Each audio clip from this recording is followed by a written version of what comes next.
This is Steph AI, focusing on news developments in AI and the legal space. Please subscribe to my channel. OpenAI CEO Sam Altman appeared in a congressional hearing, and US lawmakers are far from reaching consensus on what kind of regulatory guardrails should be set up for the emerging artificial intelligence boom. The OpenAI chief executive appeared at the Senate hearing for the first time, with several proposals brewing in Congress focusing on AI that could endanger people's lives or livelihoods, such as in medicine and finance, a report said. Other possible priorities include rules to ensure that AI is not used to discriminate against or violate someone's civil rights.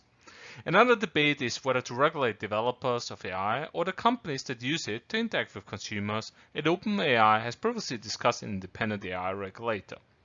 For now, it is uncertain which legislative idea will win, but some in the business community, including IBM and the US Chamber of Commerce, favor a risk-based approach that only regulates key areas such as medical diagnostics. If Congress decides that new laws are necessary, then the US Chamber of Commerce AI's Commissioner argues that a risk approach depends really on the impact on the individual, and video recommendation itself may not pose a high risk as, for example, decisions about health and finances. Jack Clark, which is a co-founder of Anthropic, a well-known artificial intelligence startup, said that the staff in the House of Representatives and the Senate have to basically wake up and are really asked to solve this problem. They want the rule to stay ahead in the artificial intelligence game because they are simple necessity caused by all the social media hype in order to really provide solution. That specifically requires lawmakers to pick up the pace and really solve some of the big tech's main priorities, such as, for example, like premature and overreacting decisions based on AI regulations. The focus for most lawmakers is to tackle AI in a bipartisan manner. Schumer's proposals specifically would require that an independent experts are utilized to test new AI technologies before they are released. And he also called for greater transparency and giving governments the data they need to avoid harm. A risk-based approach means, for example, that AI used to diagnose cancer will be scrutinized by the Food and Drug Administration, while AI used for entertainment will not be regulated. The European Union itself has moved towards adopting similar rules, utilizing a risk-based approach.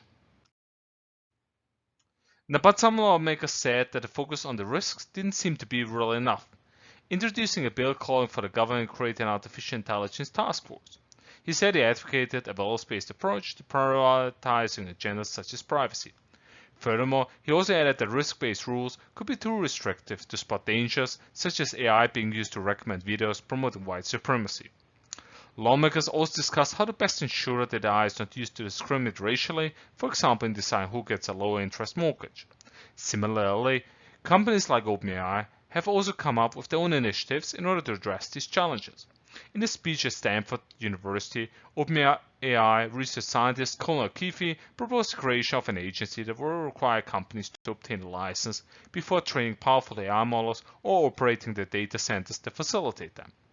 The agency could be called the Office of Artificial Intelligence Safety and Infrastructure Security, or OASIS. Asked about the proposal, OpenAI's Chief Technology Officer Mira Murati said a trusted body could hold developers accountable to security standards. But even more important than the mechanics is agreement on what the standards are and what the risks are you're trying to mitigate. Such a view is not uniformly held, given that some regulators like to avoid any AI regulations.